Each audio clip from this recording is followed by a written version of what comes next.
você, mas eu estou aqui hoje à noite e não quero respeitar o diabo. Eu vou dizer de novo, porque acho que alguém não entendeu. Eu estou aqui hoje à noite e eu não quero respeitar o diabo. Mas eu vou reagir à palavra que ele vai trazer para mim nessa noite, porque eu recebo com você essa palavra. E se o diabo quiser vir por um caminho, por 7, ele vai ter que fugir, porque nós somos a igreja gloriosa, triunfante do Senhor aqui nessa terra. Tem poder de Deus operando nesse lugar. Tem poder aí, cutuca quem está do seu lado, diga: tem poder de Deus aí. Oh glória. Tem ou não tem? Abra comigo a sua Bíblia em 2 de Reis. Aleluia, tem um aleluia ali, quem dá mais? 2 de Reis, capítulo 3. 2 de Reis, capítulo 3, versículo 13. Vamos ler aqui no 13. 2 de Reis, capítulo 3, versículo 13. A Bíblia diz que Eliseu disse ao rei de Israel: que tenho eu contigo? Vai aos profetas de teu pai e aos profetas de tua mãe. Porém o rei de Israel lhe disse: não, porque o Senhor é quem chamou estes 3 reis para os entregar nas mãos de Moabe. Disse Eliseu: tão certo como vive o Senhor dos exércitos, em cuja presença estou, se eu não respeitasse a presença de Josafá, o rei de Judá, não te daria atenção, nem te contemplaria. Ora pois, trazei-me um tangedor. Quando o tangedor tocava, veio o poder de Deus. Eu vou ler isso de novo. Quando o tangedor tocava, veio o poder de Deus. Nós vamos continuar, mas deixa eu dizer uma coisa para vocês. Vocês sabem por que o diabo tem tanto ódio de vocês? Sabe por que ele quer se andar tanto, fazer tanta bagunça, arrancar de vocês confissão que vocês não devem ter, postura e posição que vocês não devem ter, atitudes que vocês não devem ter? Porque quando vocês tocam, vem o poder de Deus. Vocês são capacitados na igreja a puxarem o poder que está disponível. Sim, existem 2 experiências com o poder de Deus. Tem o poder que você carrega dentro. Diga aí: eu estou cheio do poder. Mas tem um poder que nós chamamos de unção coletiva, que se trata, ou que se refere à unção, ou que é gerada num ambiente como esse, quando os crentes se ajuntam. Porque daí o poder que eu recebi de Deus se encontra com o poder que você recebeu de Deus. E aí quando eles começam a tocar, esse poder manifesta nesse lugar, que nós chamamos de glória de Deus, né? A presença manifesta do Senhor, ela vem sobre você, e ela não faz só alguma coisa aqui dentro, mas ela traz resultados aqui fora também. A Bíblia é repleta desses encontros da unção coletiva, de lugar que tremeu, o chão tremeu, as cadeias e as prisões foram arrebentadas por causa da unção coletiva. Então enquanto você está aqui, ou enquanto vocês estão com as mãos nesses instrumentos, enquanto vocês estão cantando aqui em cima, o poder de Deus está sendo liberado em outra esfera, para causar algum impacto na nossa vida. O fato é que até o profeta precisava da unção que vinha por meio da música. Quando nós temos um equipamento musical disponível na igreja, os dons ficam aflorados e você recebe o que você tem que receber aqui.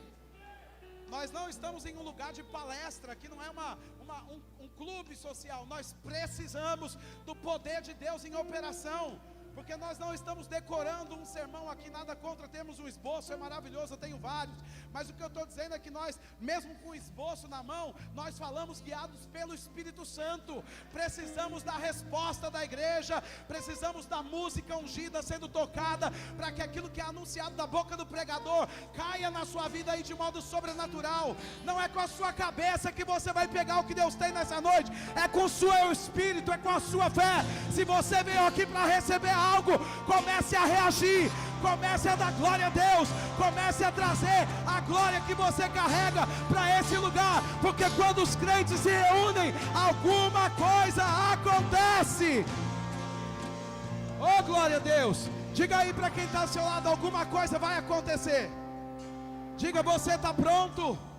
Diga: alguma coisa vai acontecer. Oh aleluia, eu estou crendo que alguma coisa poderosa vai acontecer nesse lugar nessa noite. Então enquanto eles tocavam, veio o poder de Deus. Diga aí comigo: enquanto eles tocavam. Diga: enquanto o tangedor tocava, veio o poder de Deus. Diga mais uma vez, coloque o texto aí na tela que eu não terminei de ler, por favor. Diga: enquanto o tangedor toca, Vem o poder de Deus.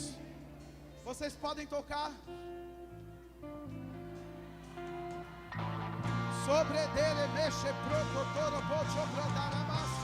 Brequetere mexe procotoro bocho bradarabas. Lebron bro bro bro bro bro bro bro. Derebeque se procotoro bocho. Receba o que você quiser nessa hora. O poder está disponível aqui. Você veio buscar alguma coisa de Deus aqui nesse lugar. Receba, receba agora. Não espere o final do culto para receber. Receba agora mesmo. Receba uma medida que você precisa. A recalcada do Senhor. A que quebra cadeias, a que despedaça grilhões, a que faz o inferno estremecer, a que mexe os alicerces daquela prisão. Receba de Deus. Receba de Deus. Receba de Deus. Receba de Deus. Receba de Deus. Alguém está recebendo alguma coisa de Deus aqui nessa noite? Enquanto você recebe, levanta a sua mão e libera para Ele a adoração. Oh,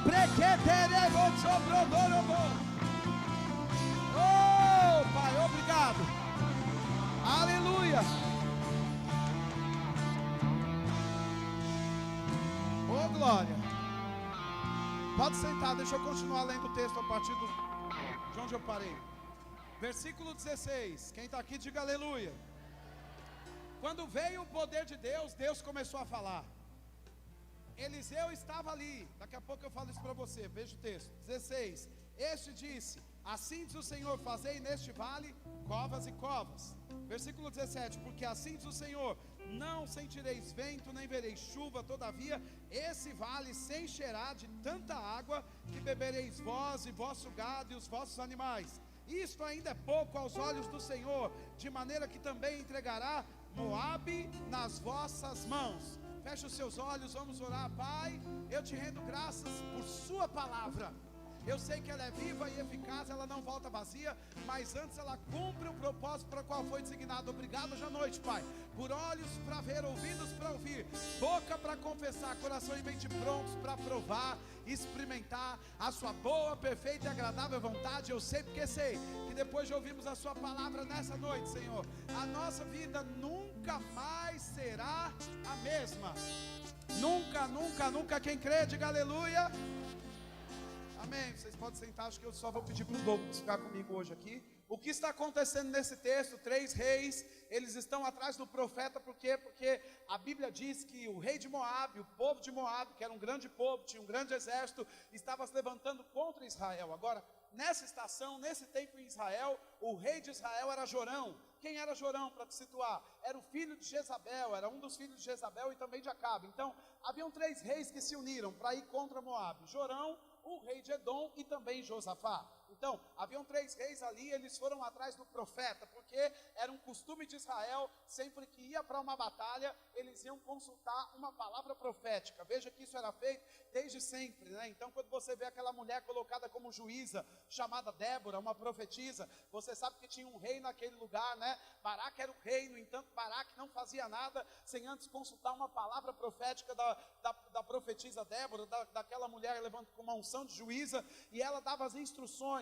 O que você precisa entender nessa noite, o que nós precisamos entender, que existem instruções específicas para você enfrentar esse período que você está vivendo. Se você não está travando batalhas, está maravilhoso, louvado seja Deus. Ainda assim, você tem instruções específicas para que você se mova, ande nelas. Assim você vai conseguir trazer o plano de Deus para a sua vida. Você não pode andar para lá e para cá como se você não tivesse instruções a seguir. Nós temos instruções a seguir. Agora veja, a sua vida é diferente da minha, a minha é diferente da sua, a sua é diferente da vida do irmão que está do seu lado. Isso significa que nós temos instruções específicas vindas de Deus para o tempo em que nós estamos vivendo, para as esferas que nós estamos encontrando na nossa vida. Talvez os gigantes que você tem que derrubar essa semana não são os mesmos que eu tenho que derrubar. Isso significa que talvez as instruções que vêm para mim, elas sejam de um modo e para você seja de outro. Não dá para fazer nada sem a instrução de Deus. Então esses homens,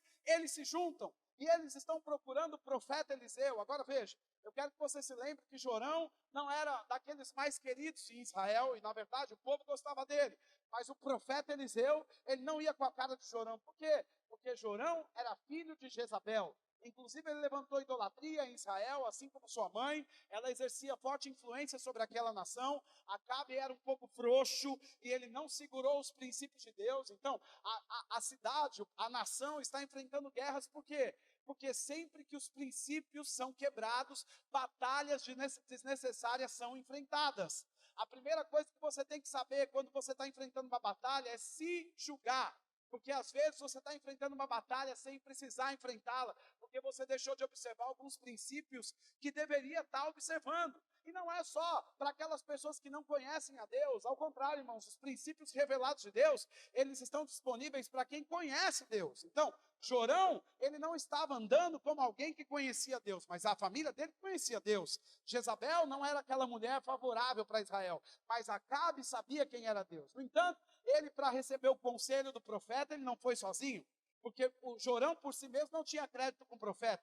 E o profeta Eliseu deixa bem claro, no versículo seguinte que a gente começou, ou no 15, no 16, ele diz, olha, eu nem vou com a sua cara, Jorão, eu não gosto da sua família, mas presta atenção, se não fosse Josafá, diga comigo, Josafá, né? Então se não fosse Josafá, eu nem ouviria o seu conselho. Certa vez eu estava aqui na igreja, você está comigo, gente? Diga amém. O único jeito de você fazer eu falar mais devagar é você dando glória a Deus, aleluia, enquanto eu estou pregando. Às vezes eu esqueço. É porque eu vejo aquele relógio, aí eu fico desesperado para falar tudo. Entendeu? A culpa é do relógio.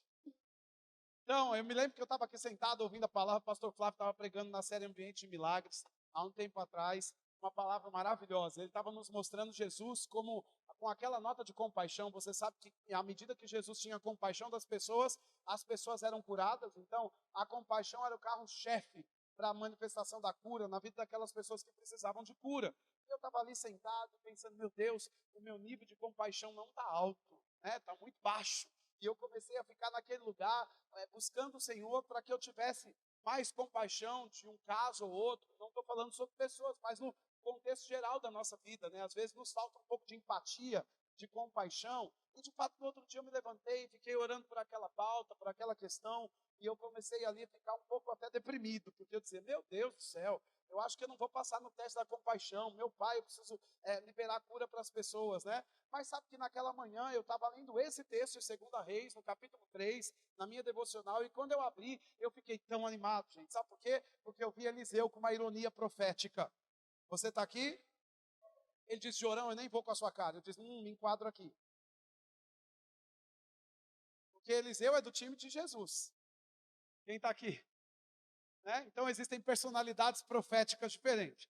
Eu não estou dando desculpa para a falta de compaixão, pelo amor de Deus. O que eu estou dizendo é que existe um modo para nós operarmos, sempre com compaixão, lógico, né? Eu estou só brincando com você. Mas aqui Eliseu está sendo bem radical, porque ele está lidando com uma pessoa que ele não faz a vontade de Deus, que ele não quer levantar a adoração ao Senhor. No entanto, quando aquela pessoa precisa de vitória, vai atrás de quem?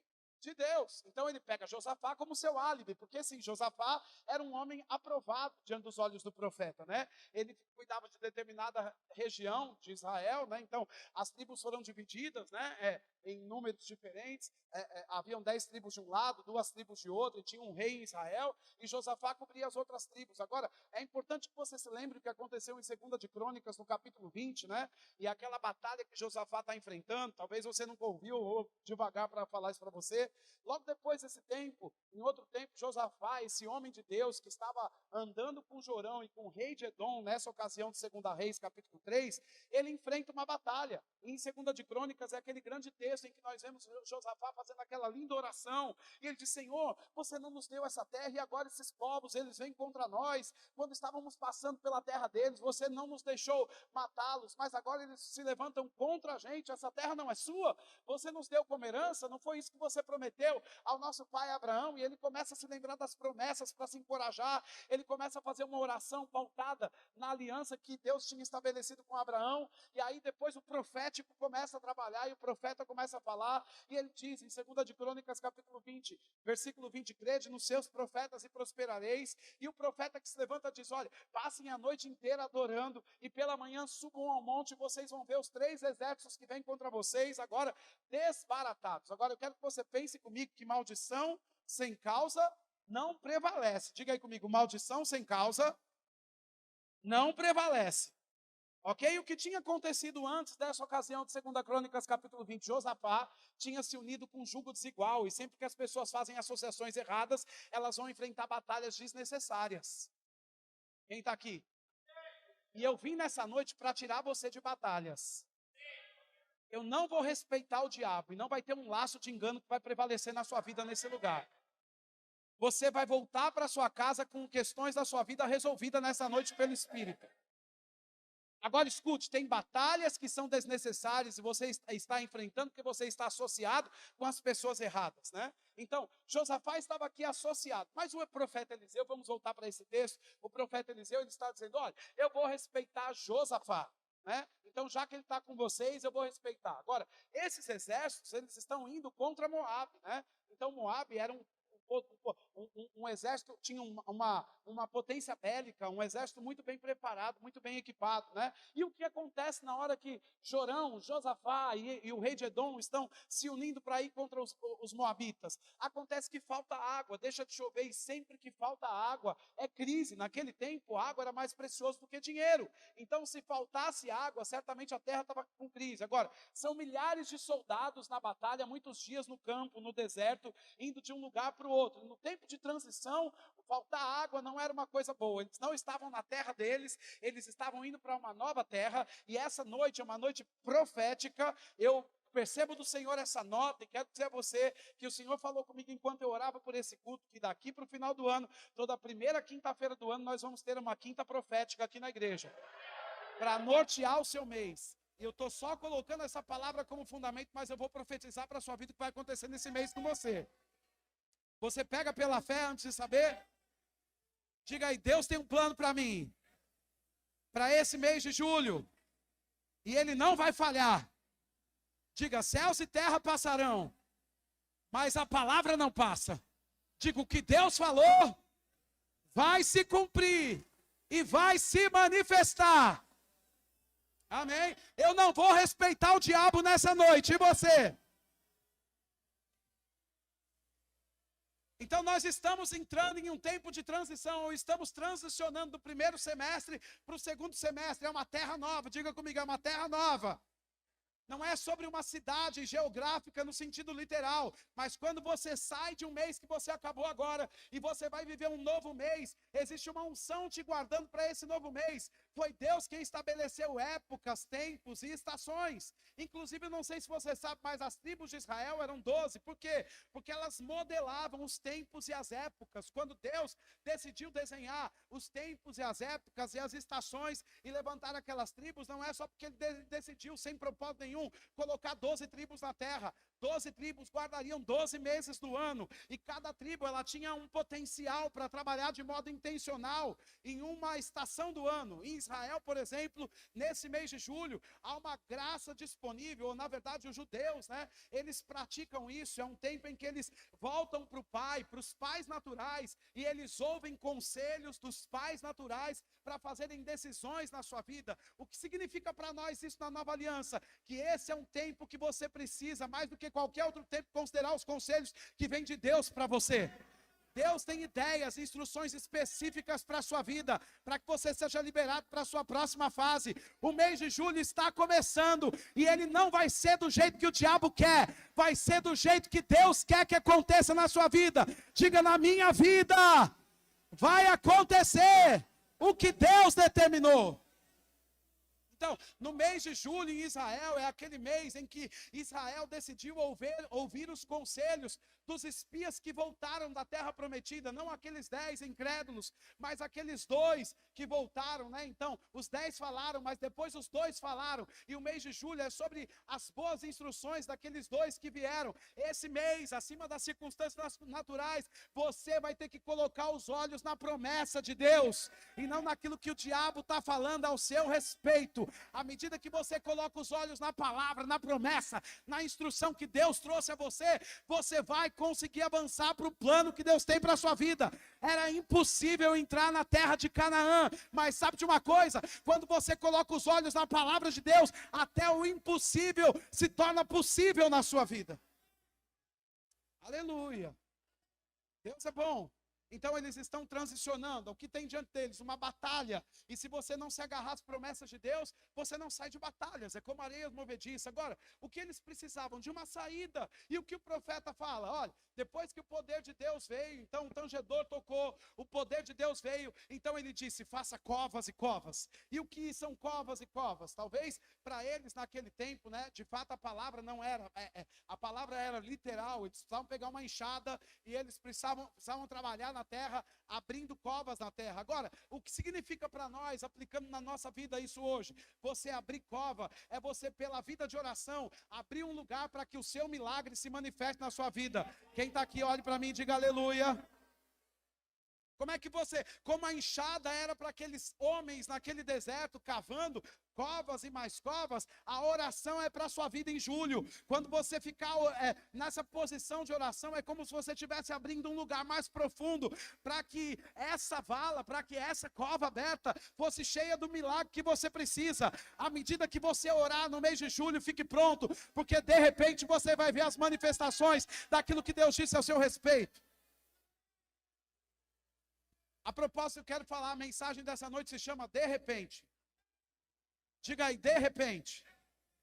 Então, talvez o que nós precisamos são de palavras de encorajamento. E o profeta Eliseu, ele ouviu do Senhor, ele ouviu, não era uma palavra frouxa, uma palavra, como eu posso dizer, fácil de lidar naqueles dias, porque eles estavam sem água, eles estavam em crise, e eles estavam nas portas de uma nova batalha. Agora deixa eu dizer, Deus nunca vai te dar uma estratégia para te levar para o conforto, para a zona de conforto. Quando você quer e recebe uma estratégia de Deus, fique pronto para ser colocado em movimento. Se você está chorando sentado, eu quero dizer, isso não vai salvar a sua vida. O que vai salvar a sua vida é você ficar em pé olhando para a palavra de Deus. Eu nunca vi na Bíblia uma pessoa que resolveu o problema chorando. Quem está aqui? Isso não significa que você não chora. Sim, você chora. Você é um espírito, tem uma alma e habita num corpo. Agora deixa eu dizer, o choro pode durar uma... Isso significa que o choro tem prazo de validade, mas a alegria vem... Você sabe que o tempo do dia é maior do que o tempo da noite? E de dia é o tempo em que você resolve a sua vida? Porque de noite você dorme? Quem está aqui, diga aleluia. Então, Deus tem um posicionamento para nós nesses dias, em julho. Você precisa se mover em alegria. E talvez isso para nós seja tão difícil quanto para aquele exército naquele dia cavar poços. Por quê? Porque eu já estou sem água, porque já tem uma batalha sendo anunciada, porque tem inimigos vindo contra mim. E agora, o que eu faço? Eu sento e eu choro. Mas sempre que Deus apareceu na Bíblia para levantar alguém, Ele corrigiu o posicionamento daquela pessoa. E deixa eu dizer, ainda que você ouça, né, o que está escrito em João, no capítulo 11, um texto maravilhoso, em que Jesus mostra toda a sua humanidade. É incrível ver como Ele tem compaixão e como Ele tem laços emocionais com as pessoas, porque sim, Ele não é indiferente. Agora deixa eu dizer uma coisa para você, a Bíblia diz que o que moveu a pedra não foi o choro de Jesus, mas foi a convicção e a plena confiança que ele tinha na palavra de Deus. Ele não fica chorando, esperando que a pedra se mova. Ele diz, apesar do que eu sofro, quer saber de uma coisa? Eu vou render graças pela vida. Eu tenho autoridade sobre a morte. E ele diz, Lázaro, venha para fora. Você está aqui, irmãos? Quando ele fala com Josué, no capítulo 1, ele diz, Josué, rapaz, você está chorando aí o luto, eu te respeito, mas chega. Já passaram dias e agora, olha, Moisés, meu servo, é morto. Agora você faz o seguinte, troca o choro pela meditação da palavra. De dia e de noite, diga comigo, de dia, de noite. Porque só assim para a gente não chorar, irmãos. Chorar é o caminho mais fácil. Tem dias em que a gente não aguenta. E não é pecado você chorar. Agora deixa eu dizer, o choro tem prazo de validade para acabar. Se você não reagir pela promessa, pela palavra de Deus, você não vai romper para a sua próxima fase. Quem está aqui, diga aleluia. Vocês estão com calor ou só eu? Oh, glória a Deus. Então veja, eles estão aqui, eles começam a cavar aqueles poços, e para nós, às vezes, num momento como este, de decisões, de batalhas travadas, de perseguição, talvez seja mais cômodo dizer: profeta, pelo amor de Deus, resolva a minha vida. E o profeta diz: a instrução é essa, agora você trabalha. Sempre que você está exposto ao profético, o profético vai dar uma agenda para você. Recebeu uma profecia, se prepara para andar. Porque se você recebe uma profecia e não tem uma ação para se mover, não é uma profecia. Porque a profecia, ela vem com uma agenda. Você nunca vai ver uma profecia chegando para você dizendo: olha, Deus está dizendo isso, fique sentado esperando, um dia vai acontecer. Nunca. A profecia vem, vai dizer qual é o plano de Deus, e ela vai te mostrar como ir para lá. Isso significa: receber uma palavra profética, fique pronto para andar. Então Jorão estava ali: não, vamos atrás do profeta, que o profeta resolve a nossa vida. Sim, o profeta vai te dar instruções. Agora você vai se mover para a manifestação dessas coisas. E aí a instrução foi: cave covas e covas. Diga comigo: covas e covas. Mais alto, diga: covas e covas. E tem gente que está aqui nessa noite, quer resolver a vida e cavou uma cova só. Mas deixa eu dizer, para que o profeta disse que era para cavar covas e covas? A água que eles precisavam ia vir no nível da cova que eles cavaram. Então, qual a sua expectativa para receber coisas de Deus nesses dias? Porque dependia da fé deles. Se eles cavassem só uma cova e encher só um buraco. Mas eles precisavam alimentar um exército. E eu sei que tem pessoas aqui que só uma situação vai só uma ação pequena vai remediar uma situação. Mas Deus quer mudar o seu semestre. Ele não quer fazer uma coisa pequena, ele quer fazer uma coisa grande. Agora você sabe que você tem que ter um posicionamento certo para covar covas. Não sei se você já teve a experiência, mas certo dia, quando eu ainda morava no interior, meu pai colocou uma enxada na minha mão, né? E a gente tinha que fazer um buraco no quintal. E não foi fácil, a terra estava dura. E às vezes a terra está um pouco ressecada. E à medida que a gente batia, parecia que não estava fazendo efeito nenhum. Então, não é fácil você cavar uma cova, ainda mais no sol, porque se não tem chuva, está no deserto, está sol. E às vezes você está naquele tempo de pressão, mas você pega a oração, porque como a enxada é para a terra, a oração é para a sua vida no espírito. E à medida que você você vai abrindo espaço nessa estação para que o milagre encha a sua vida com a necessidade que você tem nesses dias. Você está precisando de um milagre? Deus tem para você um milagre nessa noite. Agora, será que você está no posicionamento certo para deixar Deus encher a sua vida com o milagre que você espera? Oh, glória a Deus! No mínimo, eles tinham que ter expectativa. Porque você pode pensar: que loucura, esse profeta está louco, ele não gosta de mim mesmo, então ele está falando coisa só para eu trabalhar. Mas sabe o que aconteceu? Aconteceu. Agora, tem uma nota aqui que eu quero mostrar para você, muito importante, quando eu estava lendo. Versículo 17, coloca no telão, por favor. 2 de Reis, capítulo 3, versículo 17, olha o que a Bíblia diz aí. 2 de Reis, capítulo 3, versículo 17. Porque assim diz o Senhor: não sentireis. Diga comigo: não sentireis. Estamos falando em uma dispensação em que era lícito andar pelo que sentia. Porque ali, para as pessoas terem a certeza de que Deus estava se manifestando, então o mar vermelho tinha que se abrir, o Jordão tinha que recuar, porque eles não tinham como ter relacionamento com Deus, por causa do pecado de Adão. O Espírito Santo não habitava dentro deles. Então o modo como Deus guiava aquele povo era pelos sentimentos, certo? Era uma estação diferente, era uma outra dispensação. O que está acontecendo? O profeta está dizendo: olha, se você quiser, obrigado, se você quiser provado de repente, você não pode ficar preso aos seus sentimentos, porque você não sentirá o vento. Agora veja, se Deus está dizendo: abra covas, que eu vou encher, vai chover, essas covas vão trazer, vão suportar, vão ser o poço para você tirar água, para dar para o seu exército, e se o exército beber água, certamente vocês vão ganhar essa batalha, né? Então você pensa: bom, se vai chover, eu vou sentir quando chove. Às vezes eu estou na janela de casa, lá na minha sacada, e eu percebo lá no fundo do mar, já o tempo mudando, e se eu abrir um pouco a janela da sacada, eu percebo que vem uma brisa já, o céu vai mudando, o vento vai vindo, o clima vai mudando. Quando você está vendo uma chuva chegando, você sabe que até o cheiro de chuva sobe antes da chuva chegar. Só que aqui era pela fé. Porque eles disseram, você não vai sentir o vento. E o que mais? Não sentireis vento, nem vereis. Ou você crê, ou você crê. Ou você crê, ou você crê. Eu vou dizer de novo para você. Ou você crê, ou você crê. Não é pelo sentimento, é pela fé. E nós estamos falando sobre uma dispensação em que era lícito ser guiado pelo sentimento. Ok? Você está comigo? Diga aleluia. Você sabe que era lícito. Gideão não sabia se Deus estava falando com ele. Ele pegou um novelo de lã.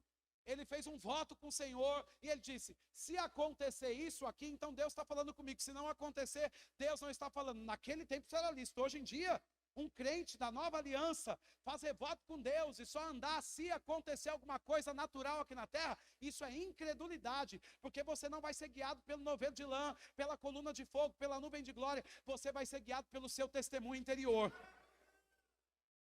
Pessoas que não conhecem a palavra dizem que isso é o sexto sentido, mas não é. É o seu espírito, cheio do Espírito Santo, reconhecendo o modo como você está sendo dirigido para a sua próxima fase. Eu não preciso ver a chuva. Eu sei que o que Deus anunciou vai se manifestar, porque Ele não é homem para que minta, nem filho do homem para que se arrependa. Você acredita que julho vai ser do jeito que Deus quer? Por que você não se diverte?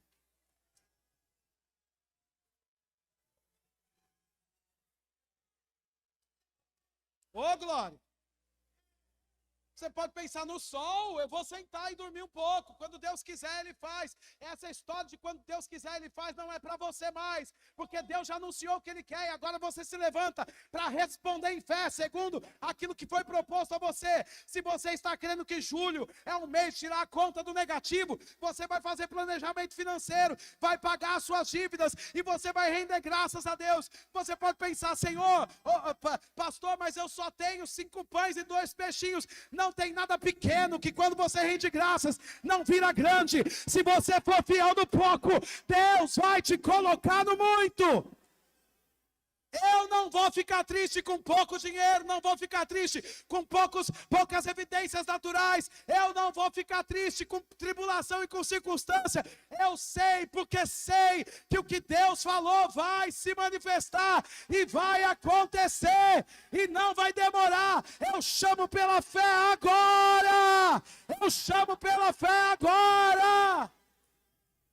Oh, glória a Deus! Se julho é o seu mês extraordinário, se levanta antes que todo mundo amanhã e comece a orar em línguas na sua casa e saia mais cedo que o seu patrão e chega lá na sua empresa amanhã já dando glória a Deus, já pulando e saltando, e quando alguém te perguntava, dizer, você está louco? Você diz, não, eu estou animado, porque esse é o dia que o Senhor fez para mim e coisas grandes estão chegando. Não é pequeno, é grande. Não é pequeno, é grande. Não é pequeno, é grande. Não é pequeno, é grande. Sempre que você está perto, sempre que você está com o pé numa grande vitória, o diabo vem. Como os moabitas para dizer, agora eu te mato. Mas sabe de uma coisa? O cão sujo não pode encostar nem a unha dele em você. Por que não? Porque maior é o que está em você. Digo, poderoso habita em mim. Digo, maior habita em mim. Oh, glória a Deus, aleluia. Mas eu não estou vendo o tempo mudar, mas Deus disse, então vai acontecer. Quando é que vai ser? Fica pronto, porque vai ser de repente. Vai ser de repente. Vai ser de repente. Você está aqui no culto, de repente, alguém na sua casa recebe uma ligação. Você está aqui dançando e de repente, alguém está pensando em você, longe daqui, fazendo planos para te encontrar ainda essa semana. De repente, de repente, de repente acontece. Oh, glória! Deus é bom. Eu não vou respeitar o diabo não, e você? Ele vai ter que soltar o que é meu. O que significa olhar na palavra e o profeta dizer agora, ei, faça covas, fique pronto. E nem fique dependendo de ver alguma coisa, que vai ser de repente. Quando você não vê, mas tem uma promessa, significa que vai ser de repente. Porque se você vê a nuvem se formando, você tá sabendo quando vai chegar. Às vezes eu vejo a chuva vindo e eu sei que ela está chegando. E dá tempo até de fechar a janela. Mas sabe, às vezes tem uma chuva que vem, um temporal, que está sol e está chovendo. O que é isso? É o de repente. Aqui fora nada parece que mudou, mas Deus decidiu. Nem a natureza, nem Júlio, nem a economia, nem o presidente, nem o governo, nem as nações da terra, nem a guerra da Rússia com não sei quem, nada vai impedir o que Deus deseja fazer na sua vida. Oh, glória a Deus. Agora não para por aí, porque quando o profeta começa a falar, ele dá o plano completo. Diga, Deus tem sempre mais. Olha, versículo 18, coloque aí no telão.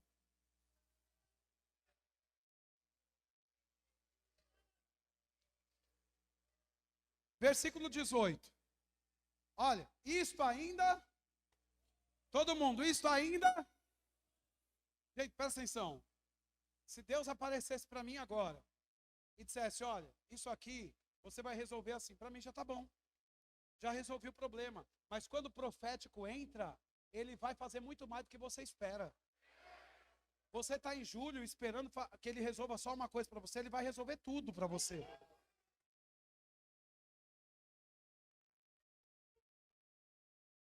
O irmão Kenneth Hagin, quando ensina sobre cura, ele fala uma coisa muito curiosa. E ele diz que nos anos de estudo dele, ele percebeu que quando uma enfermidade chegava no corpo de algum crente, o jeito como aquela pessoa recebia aquela notícia, a primeira resposta, a primeira reação, ela geralmente definia o quadro daquela vida. Então, às vezes as pessoas ficavam fadadas ao fracasso diante daquela enfermidade. Porque quando a notícia foi contada, a primeira reação não foi de fé. Então ele começou a ver isso na experiência do seu ministério. Agora veja, quando Deus fala com você acerca de algo que Ele quer fazer, a sua primeira reação é o estopim para modelar tudo.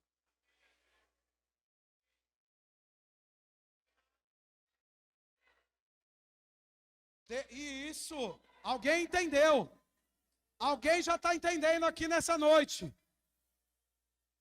Quando você ouve a profecia, a palavra revelada de Deus para você, a sua primeira reação vai modelar a sua próxima fase todinha. Sabe por quê, irmão? Deixa eu explicar uma coisa para você. Porque a segunda reação é a planejada. Você pensou. Agora, a primeira revela o que tem dentro. Você está cheio de fé ou de incredulidade?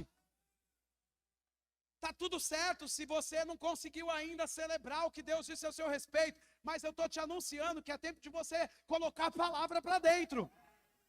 Porque quando você ouvir uma profecia ao seu respeito, você não vai esperar o terceiro profeta confirmar. Na primeira você agarra, você corre, você pega, você pula, você cai no chão, você celebra e já resolve a sua vida com uma profecia só.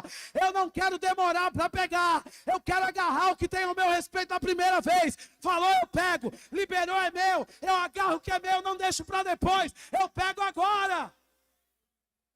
Ô, glória! A Bíblia está dizendo, isto ainda é pouco. Diga comigo, ainda é pouco. Aos olhos de quem? Então, aos seus olhos, só pagar as contas em julho, talvez já estaria bom. Mas Deus tem mais para fazer. Ele vai tirar o seu filho da prostituição. Ele vai tirar a sua família da incredulidade. Ele vai te desassociar do engano. Ele vai quebrar algumas associações que te colocam em batalhas desnecessárias. Ele vai revelar o oculto para você nesse mês de julho. Não pense não que você vai ficar enganado, você não vai não. Deus vai falar com você de dia, se for necessário. Ele fala com você até pela madrugada, até em sonho ele fala. Alguém pode dizer, mas por que Deus vai falar comigo na madrugada? Sabe por quê? Durante o dia você está muito agitado. E o único momento que você para descansar é na hora que você dorme. Aí Deus te dá um sonho, porque pelo menos naquela hora você não está agitado. Porque Deus não precisa falar através de sonho, mas sonhos são de Deus? São. Deus não precisa falar às 3 horas da manhã, mas pessoas ouvem Deus às 3 horas da manhã? Sim, porque passam o dia inteiro agitados, sem estar ligado com Deus. Agora, na hora que você dorme, o seu sono é dele. Quem está aqui, diga aleluia. Aí ele chega lá e anuncia para você algo. Então, se você não ouvir pelo dia, eu quero dizer, julho vai ser um mês de revelações profundas para você. Até pela madrugada você vai ouvir e receber a revelação do plano de Deus. Fique pronto, porque Deus vai revelar o oculto e o profundo para você. Eu gosto muito quando o grande homem de Deus chamado Benihim, ele diz, olha, o telefone de Deus é Jeremias 33:3. Clame a mim e responder-te-ei coisas grandes e ocultas que você não sabe. Eu quero terminar, falta 10 minutos ainda, eu quero fazer outras coisas, mas deixa eu dizer, eu percebo que eu tenho que parar aqui, porque existem algumas pessoas presas em coisas ocultas. Existem alguns laços, algumas ciladas do diabo em algumas casas aqui. Você não sabe, mas não tem nada que você não vai saber nesse mês. Já fique pronto, porque Deus vai quebrar algumas associações. Deus vai mexer com algumas coisas. E olha, fique pronto para dizer adeus para algumas pessoas. Diga assim, tchau, tchau. Fique pronto para dizer tchau para o medo também. Porque o medo está sendo quebrado nessa noite. Porque quando você pega a profecia, a palavra de Deus, e a cultura da profecia é o amor, e quando você está debaixo do amor, o medo é destruído. O verdadeiro amor lança fora todo o medo. Sabe, irmãos, às vezes eu ouço histórias, e eu estou ouvindo histórias o tempo todo, e a nossa luta não é contra carne e sangue, mas contra principados e potestades. Agora, às vezes as pessoas estão imergidas, mergulhadas em problemas, e elas nem percebem, elas estão sob influência errada, mesmo sendo crente, oprimidas nas ideias, com tantos problemas e tantas pressões, e perdem a essência da fé, sem saber que perderam a essência da fé. E eu passo pela vida das pessoas, às vezes eu ouço as histórias, eu penso, essa história tem alguma coisa errada nela. E eu nem preciso estar operando debaixo do espírito de discernimento. Não, eu ouço, porque eu tenho a cultura da fé, eu sei quando é incredulidade. Outro dia eu cheguei num lugar, e quando eu abri a porta, quase que eu fui empurrado para fora. Veio um bafo de incredulidade, e eu demorei a conseguir me localizar. Outro dia eu estava sentado em uma cadeira, num culto, e atrás de mim, irmãos, haviam pessoas que aparentemente estavam acima de qualquer suspeita. Agora deixa eu dizer, o Espírito Santo me disse sem olhar para trás, quem eram os traidores. Quem está aqui? É nesse nível que vai acontecer com você. Porque tem gente que quer te ver pelas costas. E ainda que essa pessoa esteja influenciada pelo demônio, você vai orar por ela, mas você não vai andar junto com ela, não. Quem está aqui, diga aleluia. E eu sei porque sei o que eu estou falando. E você vai voltar e vai dizer, aconteceu, Deus me tirou. Então não chore quando a pessoa for embora, só diga adeus. Tem situações que você tenta segurar e isso te coloca em batalhas, como Josafá. Não era necessário Josafá enfrentar batalhas, mas ele se associou com reis errados. Eram reis? Eram. Estavam em Israel? Estavam. Ué, mas não são da igreja? São. Mas existem falsas associações. Sabe de uma coisa? Todo cristão é valoroso e tem valor a Deus. Eu não estou ensinando você a odiar as pessoas. Mas você não acha ridículo se o meu dedo quiser andar com a minha orelha? Quem está aqui? Porque o dedo tem que andar onde? Porque se esse dedo quiser sair da minha mão, acabou o suprimento dele, a provisão também. E tem pessoas que estão aqui nessa noite sem provisão e sem suprimento, porque estão querendo sair do lugar onde estão plantadas. Oh, glória a Deus. E não é uma coisa que você escolhe, eu gosto disso aqui. Eu penso que minha vida tem que ser assim. Você vai florescer aonde você está plantado. Ah, mas eu queria tanto andar com o joelho, mas não é para o seu bico. Porque um dedo, indicador, no joelho fica ridículo, não tem calça que você possa vestir. E de bermuda vai ficar horrível. Quem está aqui, diga aleluia. E tem gente passando vergonha. Porque está associado no lugar errado. E eu sei porque sei, quando falo isso, estou falando debaixo do temor de Deus. Porque tudo que tiver oculto aqui nesse lugar vai ser revelado. Não tem nada que não vai ser revelado. Aleluia. E não vai ser em agosto, vai ser em julho. E o que escorre pela cabeça, o que desce pela cabeça, escorre pelo corpo. O que Deus vai fazer aqui, vai fazer na sua casa também. Deus vai te dar olhos abertos para você ver o que está acontecendo lá. E eu ouço aqui, você vai saber como operar, ou como praticar a palavra naquela esfera da sua vida, para saber como lidar com essa situação. Agora, não tente ficar nesse lugar de protocolos de educação, quando Deus quiser arrancar você desse lugar. E quando as pessoas quiserem te fazer dar satisfação, você não deve satisfação a ninguém. Aleluia. Não é para ser mal educado, mas o que Deus falou, você obedeça. Para quê? Para que depois não fique encontrando batalhas desnecessárias. Você não pode se associar com a incredulidade, você não pode se associar com a difamação, você não pode se associar com a injúria, você não pode se associar com a calúnia. Tem alguém recebendo algo aqui nessa noite? Agora, volte para o texto que eu tenho que acabar. Eu vou ficar aqui para não subir para lá, para não ler mais 10 textos. Olha, a Bíblia está dizendo, isto ainda é pouco aos olhos do Senhor, de maneira que também entregará Moabe. Espera aí, para mim, resolver o problema da água era mais importante do que resolver Moabe, porque primeiro eu quero água, depois a gente se vira com a batalha. Não, mas Deus te dá tudo, não dá por pouco. A propósito, Deus já te deu tudo.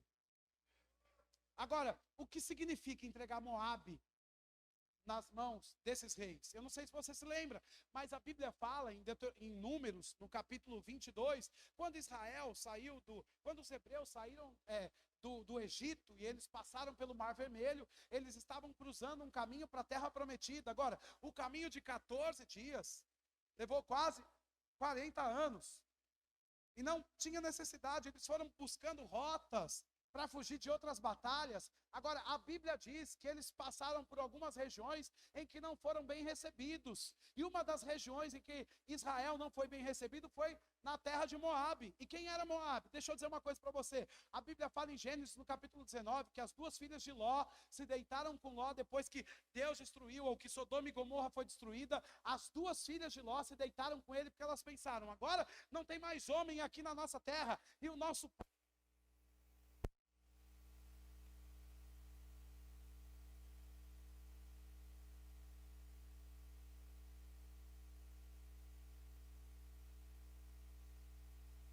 Moabe, da mais nova, Amon, ok? Então, os moabitas e os amonitas são filhos de Ló.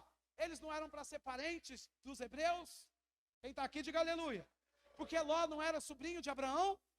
De onde vieram os inimigos? De fora ou de dentro?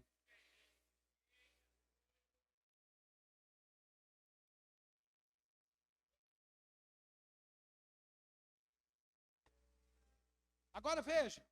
Moabe, quando Israel estava procurando guarida, para ter uma passagem menos desconfortável no deserto, os moabitas, não é que eles só fecharam o acesso, eles contrataram um falso profeta, profetas de aluguel. Pagou dinheiro para um determinado profeta chamado Balaão. E Balaque, o rei dos moabitas nessa estação, segundo o que está escrito em Números no capítulo 22, pagou para Balaão jogar uma maldição nos hebreus, porque eles eram muitos, eles enchiam a campina de Moabe, e eles ficaram assustados. Agora o que eles fecharam? Fecharam um acesso. E quando Deus diz aqui, olha, eu vou entregar Moabe nas suas mãos, para nós, em julho, como se aplica essa palavra? Deus está abrindo acesso para vocês. Eles fecharam portas, mas no mês de julho a unção profética vai abrir portas para você nesse lugar. O que significa, em primeira instância, entregar Moabe na sua... Você só não queria uma chuvinha para vencer um exército? Sim, Deus vai te dar a água que você precisa, mas vai também entregar Moabe na sua mão para te dar acesso aberto, para a promessa se manifestar na sua vida. Não vai ser por força nem por violência. O que Deus disse vai acontecer pela fé. Você vai pegar pela fé e você vai entrar nas portas que Deus tem para você pela fé. Mas Moabe está lá, mas Moabe quer fechar, mas o que Deus quer abrir, nem o diabo pode fechar. E Deus está anunciando uma estação de portas abertas. Diga portas abertas. Eu vou dizer de novo isso para você, porque quando Deus fala alguma coisa ao seu respeito, a sua primeira reação é que vai modelar o seu destino. Deus está anunciando uma estação de portas abertas. Diga portas abertas. Oh, glória a Deus, aleluia. Deus é bom, Deus é bom.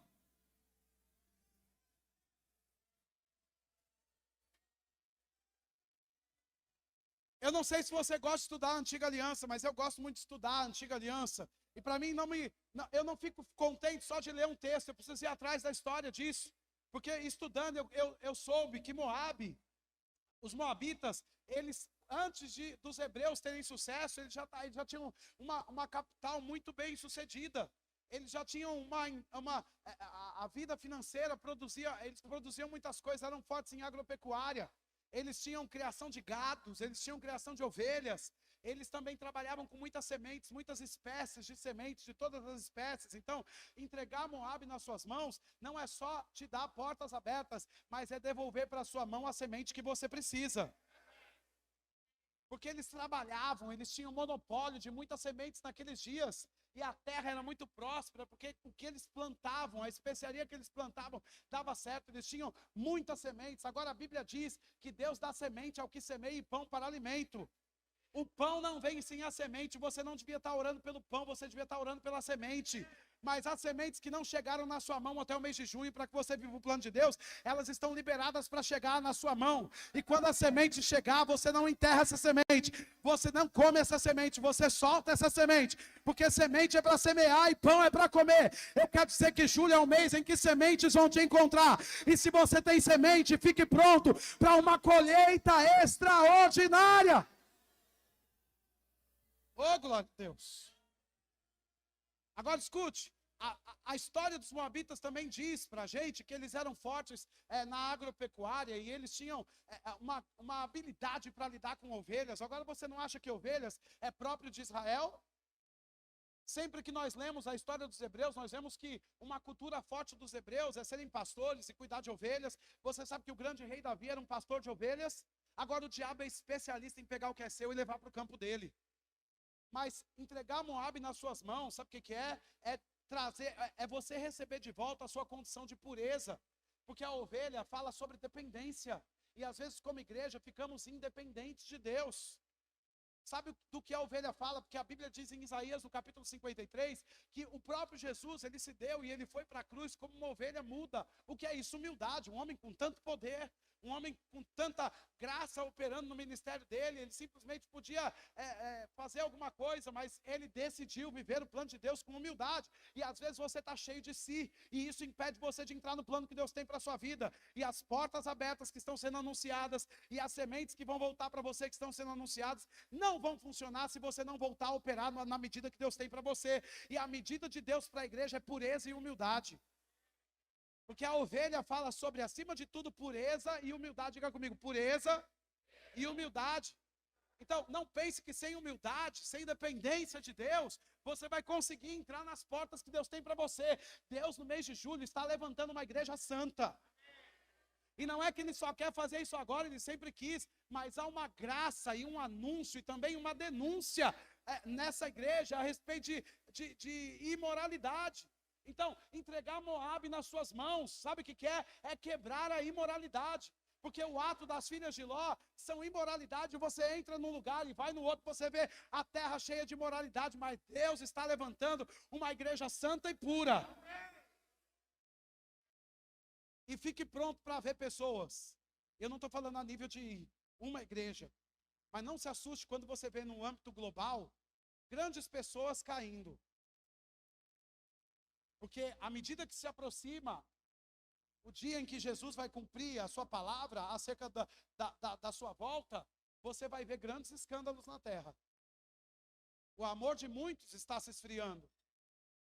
E você vai começar a ver denúncias acontecendo. E eu falo pelo Espírito da profecia nessa hora. Deus falou comigo isso no dia 5 de junho, não foi agora. E eu passei um mês orando a respeito disso e ministrei alguma coisa na sexta-feira passada acerca disso. Então, não pense que sem pureza e sem santidade você vai viver o plano de Deus. Nem você, nem eu, nem ninguém. Não é um tempo para brincadeira. Nós vamos começar a ver notas de juízo sobre a terra. E não pense que porque nós estamos na graça, que juízo não se manifesta. Porque foi em Atos, no capítulo 5, que Ananias e Safira caíram mortos. Não porque Deus matou, mas porque o pecado, quando encontra a glória de Deus, ele não passa bem. Então, não se assuste. Agora, esse é um alerta também para nós nos alinharmos na nossa vida, nas nossas escolhas. Julho é um mês em que você vai escolher ou ficar com o plano de Deus ou com a incredulidade. Agora, se você ficar com a incredulidade, cuidado. Porque pode ser que você nunca mais volte. Você vai ter que fazer a sua escolha. E não adianta colocar uma chupeta na boca e chorar. Você vai ter que acreditar na promessa. Sabe de uma coisa? Ainda que esteja doendo dentro de você, você vai ter que ficar pela fé. Ainda que você esteja assustado por dentro. Ei, o diabo, ele não pode, ele não vai produzir alguma coisa que você não fala. A questão não é pensar, a questão é falar o que pensa. Porque quando você vomita incredulidade, você alimenta o cão. Ele come esse vômito, chamado incredulidade. E às vezes, as pessoas estão muito agitadas. Porque a fé é o seu freio. Ela vai colocar a velocidade e o freio. Ela vai te dar a medida certa para você andar. E nós precisamos andar pela fé. A Bíblia diz que o justo viverá pela fé. E a Bíblia de 2 Coríntios, no capítulo 5, versículo 7, visto que andamos por fé. Não é que nós vamos sentar, esperar alguma coisa acontecer. Nós vamos andar pela fé. O que é andar pela fé? Eu não sei tudo, mas eu sei o suficiente para dar o próximo passo. Deus disse que meu julho é um mês de estação de portas abertas. Deus disse que em julho sementes vão voltar. A equipe de música pode subir lá, por favor. Nós vamos acabar agora. Deus disse que Ele vai devolver, ou há uma graça para que as pessoas se levantem de novo em pureza e santidade. Diga aí comigo, pureza e santidade. Não se assuste se você tiver grandes revelações de Deus. E você pode pensar, mas eu nunca tive essa revelação, nem sei como lidar com isso. Deus vai começar a te mostrar coisas que você não via antes. Por quê? Porque existe uma urgência de Deus em colocar a visão dele nos seus olhos, para que você ande no plano dele. Não vai ficar de pé bagunça nas igrejas nesses dias. Não vai ser de qualquer jeito, não. Vai ser do jeito de Deus. Aleluia. Fique de pé. Oh, glória a Deus.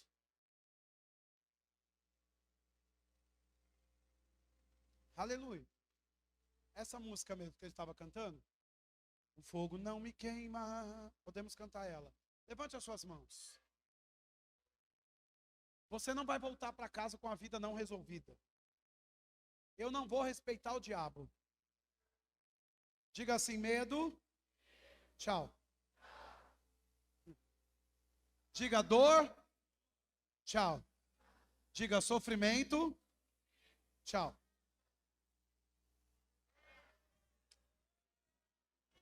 Você não acha que foi difícil para Abraão? Abraão, pega o seu filho, seu único filho, e vai para aquele monte. E oferece ele em sacrifício para mim. Só ele sabia. Tem coisas que só você sabe. Talvez ninguém aqui saiba o que você está enfrentando. Mas eu quero te dizer que sempre que Deus te chama para um sacrifício, é porque tem um suprimento te esperando. E às vezes, irmãos, graças a Deus, Deus não vai colocar uma faca na sua mão para você matar alguém, não. Mas às vezes, sacrificar o sentimento é duro. Porque você está sentindo. Mas a fé diz, você vai e volta. Não, Abraão disse. Abraão não disse para o filho, ó, vou te matar e eu não sei como é que vai ser. Abraão disse para o filho, ó, vamos ali adorar.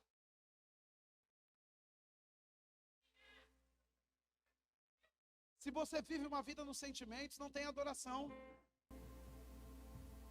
Abre aqui na tela para mim Romanos capítulo 12, versículo 1.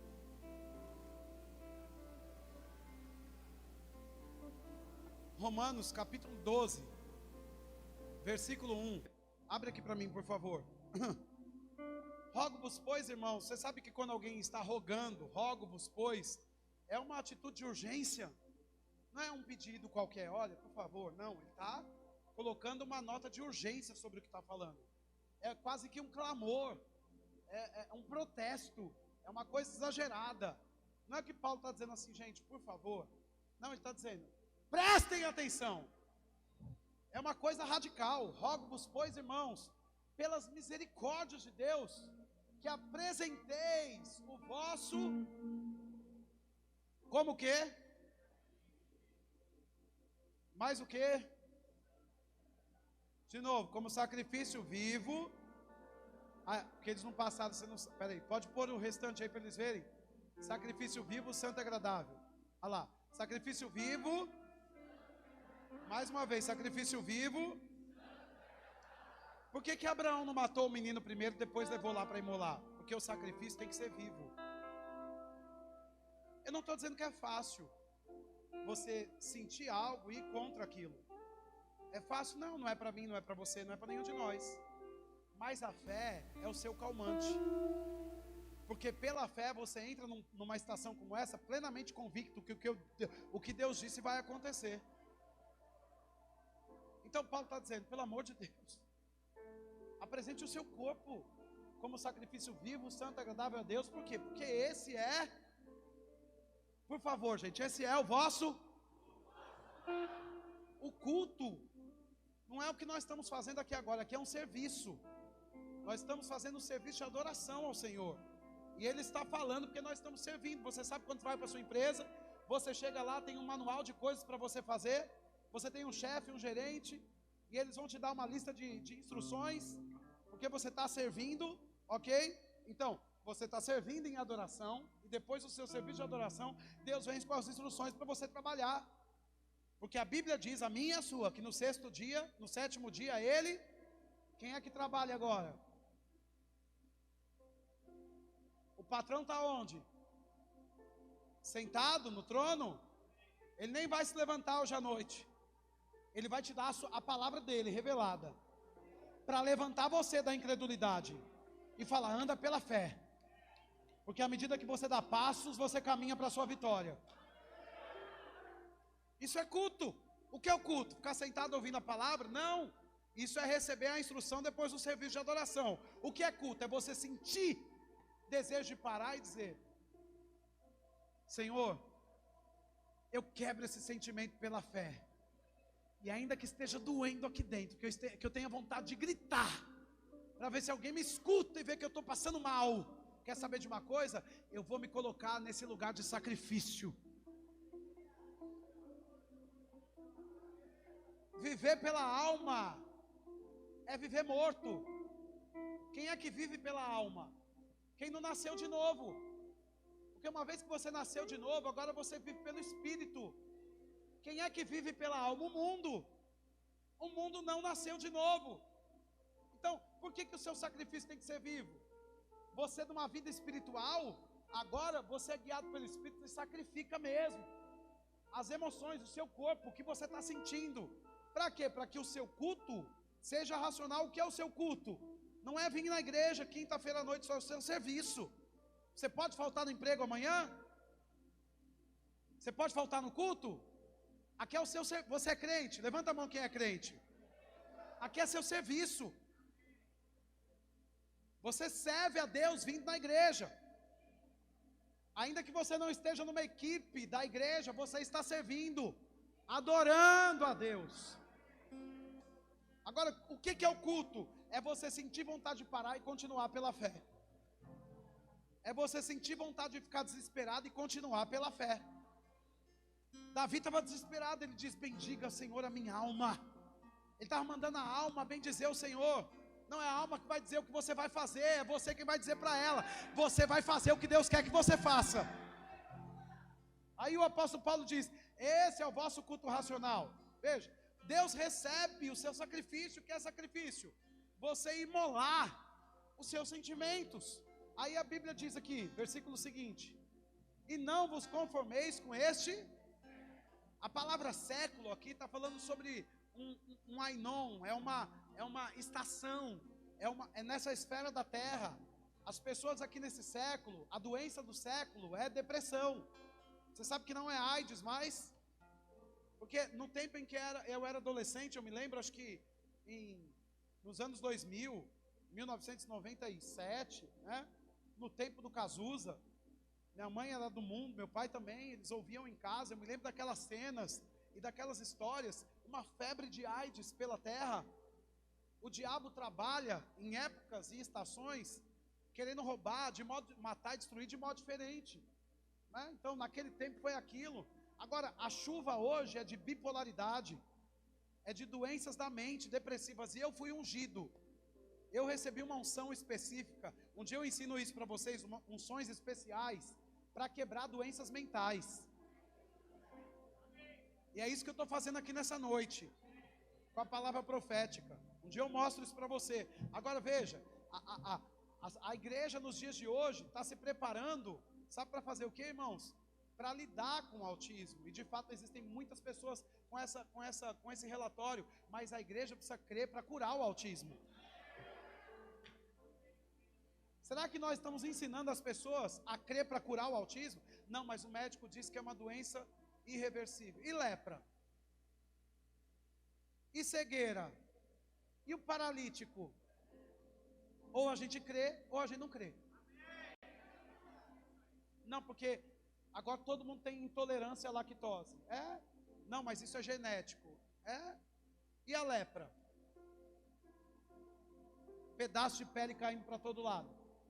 E o autismo? Você vai ter o que você aceitar. Mas existem pessoas enfermas? Claro que existe. O que nós precisamos como igreja? Aliviar a carga das pessoas, dizendo: eu creio na cura, fica junto comigo. Não é humilhar as pessoas, não é ser valente com elas, envergonhando elas de modo nenhum, é encorajá-las. Olha, estamos aqui, vamos crer até o final com você. Tem um quadro mais irreversível que a morte? Não? O que aconteceu quando Jesus chegou na tumba de Lázaro? Eu vi com esses olhos que o céu há de arrebatar. Um médico deu um laudo.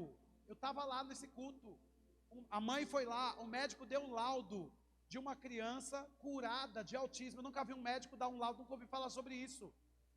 Um médico não faz isso, ele não dá um laudo, mas aquele médico, 6 meses depois que aquela criança recebeu imposição de mãos para cura, aquela criança batia a cabeça na parede. Gente, não é que me contaram essa história, eu vi com os meus olhos. A criança batia a cabeça na parede. Em 6 meses a doença foi indo embora, a cura foi progressiva. Aquela criança vive normal e aquele médico, contrariando os protocolos da medicina, mesmo sem ser um médico cristão, ele deu um laudo. Oh, glória a Deus! Mas eu estou sentindo medo. Sim, oferece o seu corpo como sacrifício vivo. Mesmo com medo, vai pela fé. Mas o médico disse, sim, o médico disse, ele está trabalhando com a verdade natural, é relativo, não é absoluto, absoluto é a vontade de Deus, a vontade de Deus é cura. Não desiste da vida, não desiste, fica até o final de pé, porque vai funcionar na sua vida. Sim, mas vão me despejar, o dinheiro acabou. Ei, mas Deus diz que tem uma provisão para cada necessidade em Filipenses 4,19. Não é hora de desistir, é hora de avançar. Vai chover e você não vai sentir o vento, não vai saber de onde vem, mas vai acontecer. Diga, vai acontecer.